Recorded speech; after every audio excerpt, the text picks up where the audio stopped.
The Man Who Hated Mars by Randall Garrett. Recording by David Castle.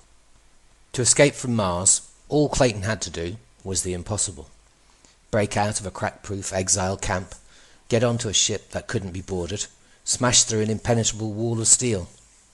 Perhaps he could do all these things, but he discovered that Mars did evil things to men, that he wasn't even Clayton anymore. He was only the man who hated Mars. "I want you to put me in prison," the big hairy man said in a trembling voice. He was addressing his request to a thin woman sitting behind a desk that seemed much too big for her. The plaque on the desk said, "Lieutenant Phoebe Harris, Terrain Rehabilitation Service." Lieutenant Harris glanced at the man before her for only a moment before she returned her eyes to the dossier on the desk, but long enough to verify the impression his voice had given. Ron Clayton was a big, ugly, cowardly, dangerous man. He said, "Well, damn it, say something." The lieutenant raised her eyes again. "Just be patient until I've read this." Her voice and eyes were expressionless, but her hand moved beneath the desk. Clayton froze. She's yellow, he thought. She's turned on the trackers. He could see the pale greenish glow of their little eyes watching him all around the room. If he made any fast move, they would cut him down with a stun beam before he could get 2 feet. She thought he was going to jump her. Little rat. He thought somebody ought to slap her down. He watched her check through the heavy dossier in front of her. Finally, she looked up at him again. "Clayton, your last conviction was for strong-armed robbery. You were given a choice between prison on Earth and freedom here on Mars. You picked Mars." He nodded slowly. He'd been broke and hungry at the time. A sneaky little rat named Johnson had bilked Clayton out of his fair share of the Corey payroll job, and Clayton had been forced to get the money somehow. He hadn't mussed the guy up too much. Besides, it was the sucker's own fault if he hadn't tried to yell. Lieutenant Harris went on. "I'm afraid you can't back down now." "But it isn't fair. The most that I've got on that frame-up would have been 10 years. I've been here 15 already." "I'm sorry, Clayton. It can't be done. You're here. Period. Forget about trying to get back. Earth doesn't want you." Her voice sounded choppy, as though she was trying to keep it calm. Clayton broke into a whining rage. "You can't do that. It isn't fair. I never did anything to you. I'll go and talk to the governor. He'll listen to reason. You'll see." "Shut up!" the woman snapped harshly. "I'm getting sick of it. I personally think you should have been locked up permanently. I think this whole idea of forced colonization is going to breed trouble for Earth someday. But it's about the only way you can get anybody to colonize this frozen hunk of mud. Just keep it in mind that I don't like it any better than you do. I didn't strong-arm anybody to deserve this assignment. Now get out of here." She moved a hand threateningly towards the manual controls of the stun beam. Clayton retreated fast. The trackers ignored anyone walking away from the desk. They were set only to spot threatening movements towards it. Outside the rehabilitation service building, Clayton could feel the tears running down the inside of his face mask. He'd asked again and again. God only knew how many times in the past 15 years. Always the same answer. No. When he'd heard that this new administrator was a woman, he'd hoped she might be easier to convince. She wasn't. If anything, she was harder than the others. The heat-sucking frigidity of the thin Martian air whispered around him in the feeble breeze. He shivered a little and began walking toward the recreation center. There was a high, thin piping in the sky above him, which quickly became a scream in the thin air. He turned for a moment to watch the ship land, squinting his eyes to see the number on the hull. 52. Space Transport Ship 52. Probably bringing another load of poor suckers to freeze to death on Mars. That was the thing he hated about Mars. The cold. The everlasting damned cold. And the oxidation pills. Take one every 3 hours or smother in the poor thin air. The government could have put up domes. It could have put in building-to-building tunnels at least. It could have done a hell of a lot of things to make Mars a decent place for human beings.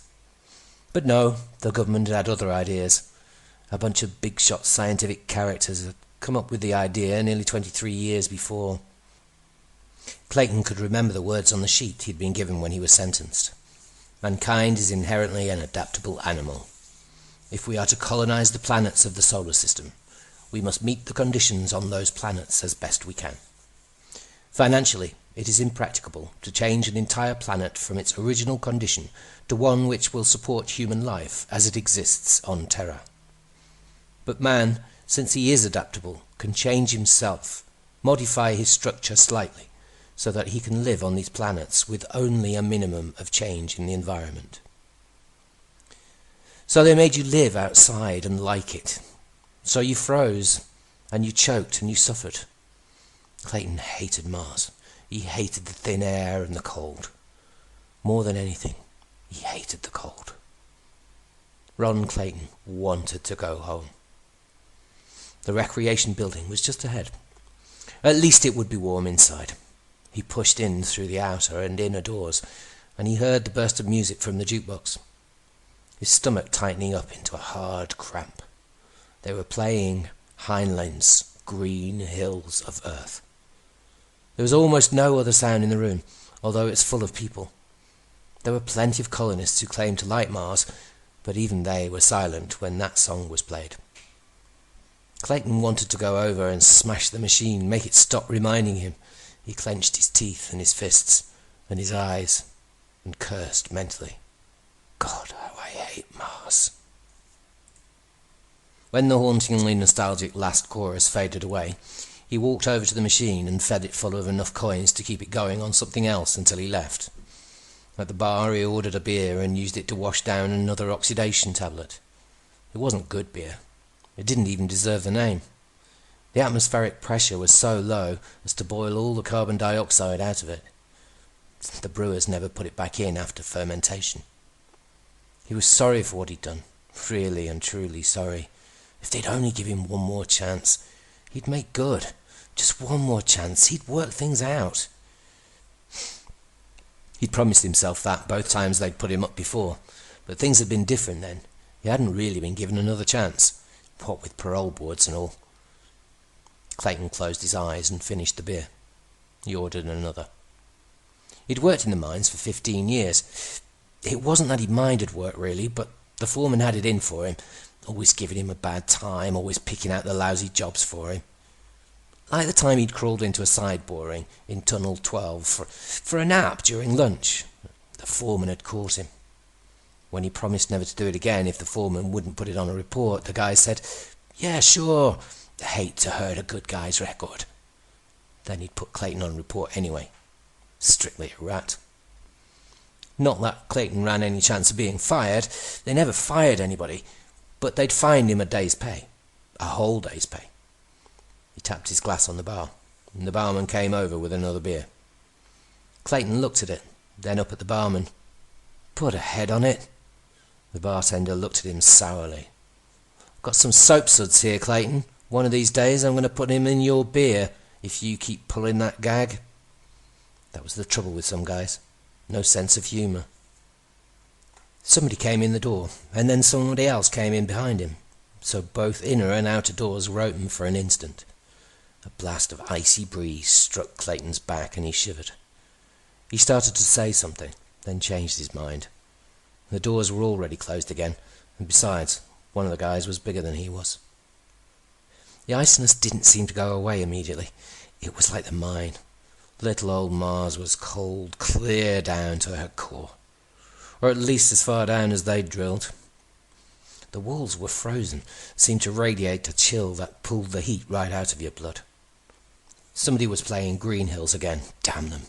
Evidently, all of his own selections had run out earlier than he thought they would. Hell, there was nothing to do here. He might as well go home. "Give me another beer, Mac." He'd go home as soon as he finished this one. He stood there with his eyes closed, listening to the music and hating Mars. A voice next to him said, "I'll have a whiskey." The voice sounded as if the man had a bad cold, and Clayton turned slowly to look at him. After all the sterilization they went through before they left Earth, nobody on Mars ever had a cold, so there was only one thing that would make a man's voice sound like that.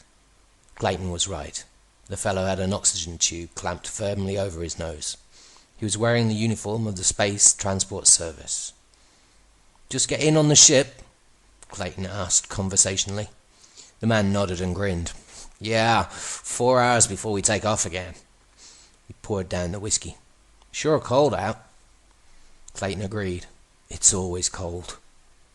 He watched enviously as the spaceman ordered another whiskey. Clayton couldn't afford whiskey. He probably could have by this time, if the mines had made him a foreman like they should have. Maybe he could talk the spaceman out of a couple of drinks. My name's Clayton. Ron Clayton. The spaceman took the offered hand. Mine's Parkinson, but everybody calls me Parks. Sure, Parks. Can I buy you a beer? Parks shook his head. No, thanks. I started on whiskey. Here, let me buy you one. Well, thanks. Don't mind if I do. They drank them in silence, and Parks ordered 2 more. Been here long? Parks asked. 15 years.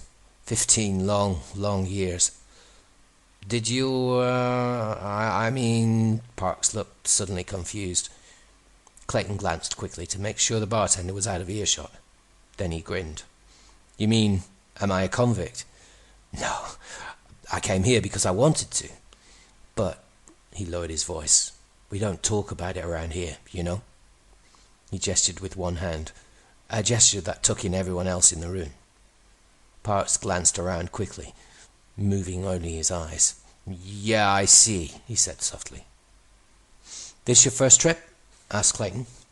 First time to Mars. Been on the lunar run a long time. Low pressure bother you much? Not much. We only keep it as 6 pounds in the ships. Half helium, half oxygen. Only thing that bothers me is the oxy here. Or rather, the oxy that isn't here. He took a deep breath through his nose tube to emphasize his point. Clayton clamped his teeth together, making the muscles at the side of his jaw stand out. Parks didn't notice. You guys have to take those pills, don't you? Yeah. I had to take them once. Got stranded on Luna. The cat I was in broke down 80-some miles from Aristarchus base, and I had to walk back with my oxy low. Well, I figured... Clayton listened to Park's story with a great show of attention, but he had heard it before.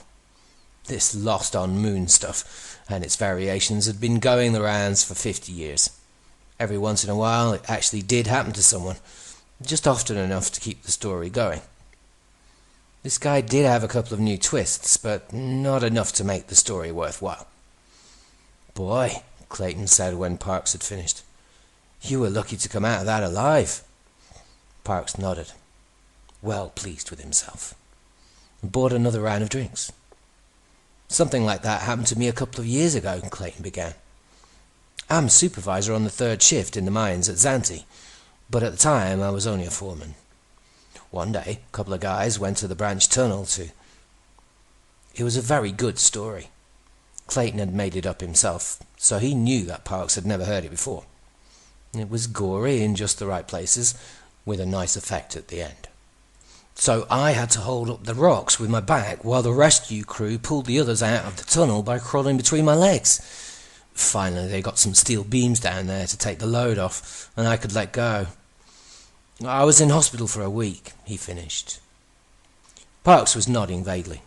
Clayton looked up at the clock above the bar and realized that they'd been talking for better than an hour. Parks was buying another round. Parks was a hell of a nice fellow. There was, Clayton found, only one trouble with Parks. He got to talking so loud that the bartender refused to serve either one of them any more. The bartender said Clayton was getting loud too, but it was just because he had to talk loud to make Parks hear him. Clayton helped Parks put his mask and parka on, and they walked out into the cold night. Parks began to sing Green Hills. About halfway through he stopped and turned to Clayton. I'm from Indiana. Clayton had already spotted him as an American by his accent. Indiana? That's nice. Real nice. Yeah, you talk about green hills. We got green hills in Indiana. What time is it? Clayton told him. Jeez, whole spaceship takes off in an hour. Ought to have one more drink first. Clayton realized he didn't like Parks, but maybe he'd buy a bottle. Sharky Johnson worked in fuel section, and he made a nice little sideline of stealing alcohol, cutting it, selling it. He thought it was really funny to call it Martian gin. Clayton said, let's go over to Sharky's. Sharky'll sell us a bottle. Okay, said Parks. We'll get a bottle. That's what we need, a bottle. It was quite a walk to Shark's place, and it was so cold that even Parks was beginning to sober up a little. He was laughing like hell when Clayton started to sing. We're going over to the Sharks to buy a jug of gin for Parks. Hi-ho, hi-ho, hi-ho. One thing about a few drinks, you didn't get so cold. You didn't feel it too much, anyway. The Shark still had his light on when they arrived. Clayton whispered to Parks. I'll go in. He knows me. He wouldn't sell it if you were around. You got 8 credits. Sure, I got 8 credits. Just a minute, and I'll give you 8 credits. He fished around for a minute inside his parka and pulled out his note case. His gloved fingers were a little clumsy, but he managed to get out a 5 and 3 ones and hand them to Clayton. You wait here, Clayton said. He went in through the outer door and knocked on the inner one. He should have asked for 10 credits. Sharky only charged 5, and that would leave him 3 for himself. But he could have got 10, maybe more. When he came out with the bottle, Parks was sitting on a rock shivering. Jeez, he said. It's cold out here. Let's get someplace where it's warm. Sure, I got the bottle. Want a drink? Parks took the bottle, opened it, and took a good belt out of it. Whew, he breathed. Pretty smooth. As Clayton drank, Parks said, Hey, I better get back to the field. I know, we can go to the men's room and finish the bottle before the ship takes off. Isn't that a good idea? It's warm in there. They started back down the street toward the space field. Yeah, I'm from Indiana. Southern part, down near Bloomington, Parks said. Give me the jug. Not Bloomington, Illinois. Bloomington, Indiana. We really got green hills down there. He drank and handed the bottle back to Clayton. Personally, I don't see why anybody stays on Mars. Here you're practically on the equator in the middle of the summer and it's colder than hell. Now, if you was smart, you'd go home where it's warm. Mars wasn't built for people to live on anyhow. I don't see how you stand it. That was when Clayton decided he really hated Parks. And when Parks said, Why be dumb, friend? Why don't you go home? Clayton kicked him in the stomach hard. And that, Clayton said as Parks doubled over. He said it again as he kicked him in the head and in the ribs. Parks was gasping as he writhed on the ground, but he soon lay still. Then Clayton saw why. Parks' nose tube had come off when Clayton's foot struck his head. Parks was breathing heavily, but he wasn't getting any oxygen. That was when the big idea hit Ron Clayton. With a nosepiece on like that, you couldn't tell who a man was. He took another drink from the jug, and then he began to take Parks' clothes off. The uniform fit Clayton fine, and so did the nose mask. He dumped his own clothing on top of Parks' nearly nude body, adjusted the little oxygen tank so that the gas would flow properly through the mask, took the first deep breath of good air he'd had in 15 years, and walked towards the space field. He went into the men's room at the port building, took a drink, and felt in the pocket of the uniform for Parks' identification. He found it and opened the booklet. It read, Parkinson, Herbert J. Steward, 2nd class, STS. Above it was a photo and a set of fingerprints. Clayton grinned. They'd never know it wasn't Parks getting on the ship. Parks was a steward too, a cook's helper. That was good. If he'd been a jetman or something like that, the crew might wonder why he wasn't on duty at takeoff. But a steward was different. Clayton sat for several minutes looking through the booklet and drinking from the bottle. He emptied it just before the warning sirens keened through the thin air. Clayton got up and went outside toward the ship. Wake up! Hey, you! Wake up! Somebody was slapping his cheeks. Clayton opened his eyes and looked at the blurred face over his own. From a distance another voice said, Who is it? The blurred face said, I don't know. He was asleep behind these cases. I think he's drunk. Clayton wasn't drunk. He was sick. His head felt like hell. Where the devil was he? Get up, bud. Come on, get up. Clayton pulled himself up by holding to the man's arm. The effort made him dizzy and nauseated. The other man said, Take him down to sick bay, Casey. Get some thiamine into him. Clayton didn't struggle as they led him down to the sickbay. He was trying to clear his head. Where was he? He must have been pretty drunk last night. He remembered meeting Parks and getting thrown out by the bartender. Then what? Oh yeah, he'd gone to the Sharks for a bottle. From there on it was mostly gone. He remembered a fight or something, but that was all that registered. The medic in the sickbay fired 2 shots from a hypo gun into his arms, but Clayton ignored the slightest thing. Where am I? Real original. Here, take these. He handed Clayton a couple of capsules and gave him a glass of water to wash them down with. When the water hit his stomach, there was an immediate reaction. Oh, Christ, the medic said. Get him up, somebody. Here, buddy, heave into this. It took them the better part of an hour to get Clayton awake enough to realise what was going on and where he was. Even then, he was plenty groggy. It was the first officer of the SDS-52 who finally got the story straight. As soon as Clayton was in condition, the medic and the quartermaster officer who had found him took him up to the first officer's compartment. I was checking through the stores this morning when I found this man. He was asleep, dead drunk, behind the crates. He was drunk all right, supplied the medic. I found this in his pocket. He flipped a booklet to the first officer. The first was a young man, not older than 28, with tough-looking grey eyes. He looked over the booklet. Where did you get Parkinson's ID booklet? And his uniform? Clayton looked down at his clothes in wonder. I don't know. You don't know? That's a hell of an answer. Well, I was drunk, Clayton said defensively. A man doesn't know what he's doing when he's drunk. He frowned in concentration. He knew he'd have to think up some story. I kind of remember we made a bet. I bet him I could get on the ship, sure. I remember now. That's what happened. I bet him I could get on the ship and we traded clothes. Where is he now? Well, at my place, sleeping it off, I guess. Without his oxy mask? Oh, I gave him oxidation pills for the mask. The first shook his head. It sounds like the kind of trick Parkinson would pull, all right. I'll have to write it up and turn you both in to the authorities when we hit Earth. He eyed Clayton. What's your name? Cartwright, Sam Cartwright, Clayton said without batting an eye. Volunteer or convicted colonist? Volunteer. The first looked at him for a long moment, disbelief in his eyes. It didn't matter. Volunteer or convict, there was no place Clayton could go. From the officer's viewpoint, he was as safely imprisoned in the spaceship as he would be on Mars or a prison on Earth. The first wrote in the logbook, and then said, Well, we're one man short in the kitchen.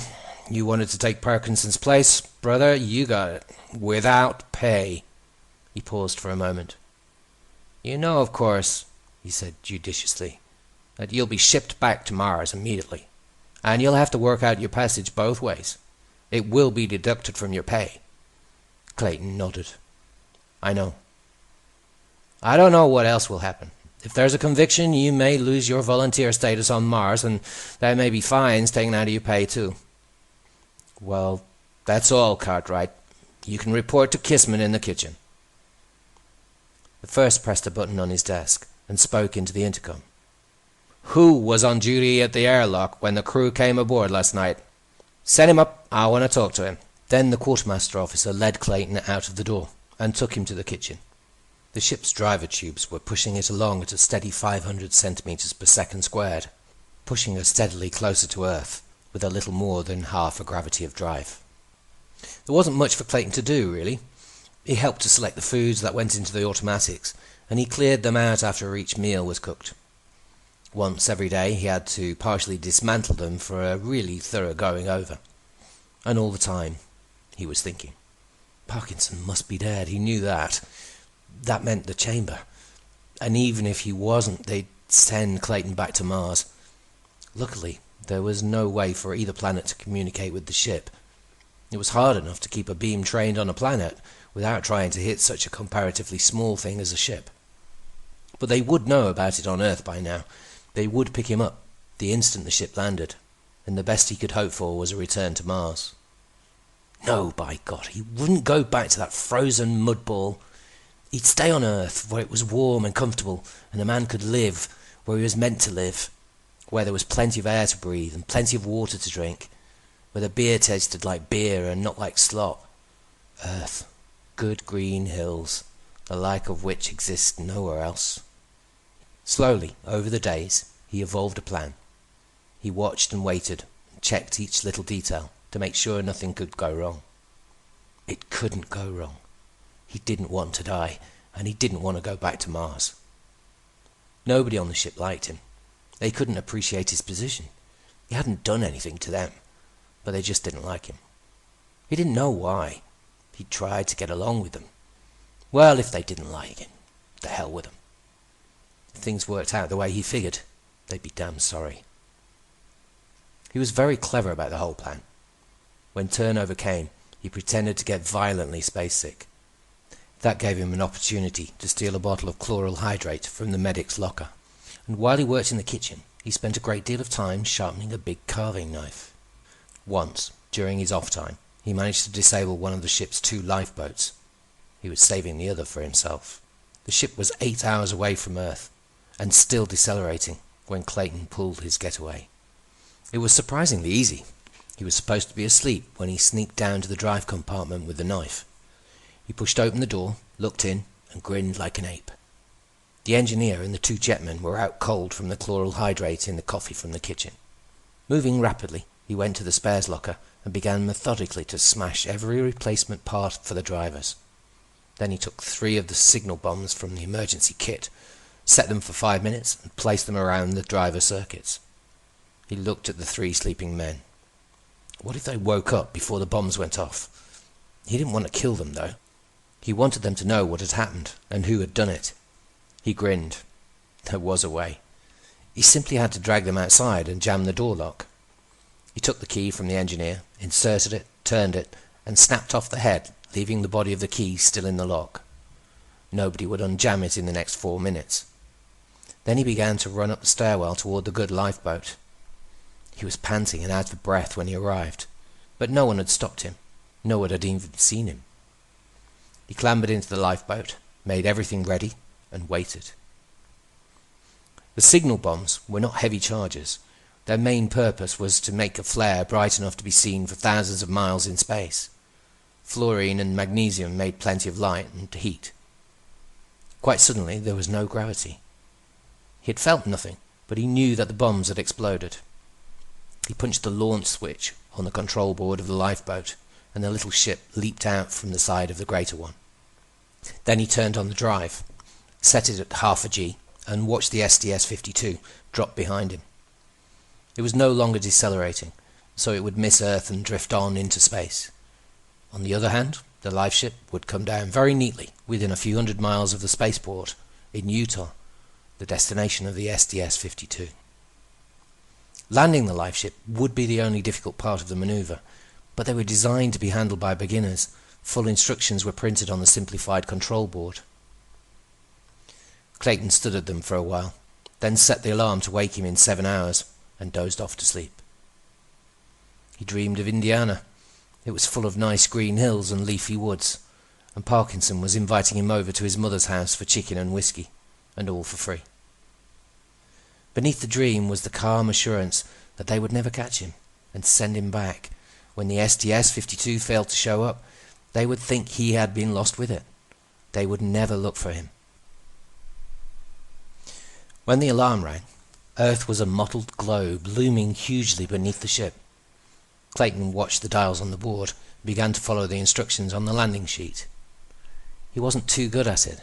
The accelerometer climbed higher and higher, and he felt as though he could hardly move his hands to the proper switches. He was less than 15 feet off the ground when his hand slipped. The ship, out of control, shifted, spun, and toppled over on its side, smashing a great hole in the cabin. Clayton shook his head and tried to stand up in the wreckage. He got to his hands and knees, dizzy but unhurt, and took a deep breath of the fresh air that was blowing in through the hole in the cabin. It felt just like home. Bureau of Criminal Investigation, Regional Headquarters, Cheyenne, Wyoming, 20th of January, 2102. 2. Space Transport Service. Subject: Live Ship 2, STS-52. Attention, Mr. P. D. Latimer. Dear Paul, I have on hand the copies of your reports on the rescue of the men on the disabled STS-52. It is fortunate that the lunar radar stations could compute their orbit. The detailed official report will follow, but briefly, this is what happened. The life ship landed, or rather crashed, several miles west of Cheyenne, as you know. But it was impossible to find the man who was piloting it until yesterday because of the weather. He has been identified as Ronald Watkins Clayton, exiled to Mars 15 years ago. Evidently, he didn't realize that 15 years of Martian gravity had so weakened his muscles that he could hardly walk under the pull of a full Earth G. As it was, he could only crawl about 100 yards from the wrecked life ship before he collapsed. Well, I hope this clears up everything. I hope you're not getting the snowstorms up there like we've been getting them. John B. Remley, Captain, CBI. The End of the Man Who Hated Mars. Recorded by David Castle.